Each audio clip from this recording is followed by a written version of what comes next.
Revelation 1034. From the 1st of August 1939.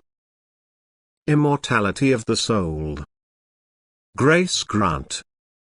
So hear the voice of the Lord and pay attention to it. You deprive yourselves of the greatest grace insofar as you doubt the immortality of the soul, because in the assumption that life has found its end with the passing away of the earthly body, you do not desire anything that lasts for eternity. So you are in fact content with the supply of your body on earth and do not ask for any help for the life after death. And you do not consider the spirit, but only content yourselves with what is beneficial for the body. And if you do not ask, help cannot be granted to you. You end the life of the body with the death of the body, but not the life of the soul. In a form which your life on earth determines itself, will be the soul's new stay according to this physical life. You will no longer be able to do anything out of your own strength, however, exactly as on earth. You will use your senses and therefore feel joy and also suffering, and this is every soul's inevitable fate, that it must take the just expiation or the just reward upon itself and cannot escape it. And it is therefore of greatest importance to reckon with the survival of the soul on earth, because without the belief in it, man does not make use of God's grace, that is, he believes not to need divine help and directs all thinking and doing only to the fulfillment of earthly duties, and this lets him fall behind badly if he is questioned about spiritual merit in eternity.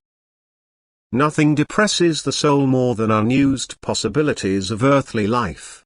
And every earthly life will remain unused for eternity, so without faith in a survival of the soul, also the concept eternity is incomprehensible for man, because who cares for eternity, if he simply lacks the faith in it? And thus a soul certainly enters earthly rest, but can only then bask in the peace of heaven if it was restlessly active on earth for life in the hereafter. Or else it has to try to get there by a strenuous way, which would have been much easier for it when it was still in the fleshly body. And so I call to all doubters on earth, think of the life after death, and do not live in the delusion that with the death of the body, everything is over. But know that only then the real life begins.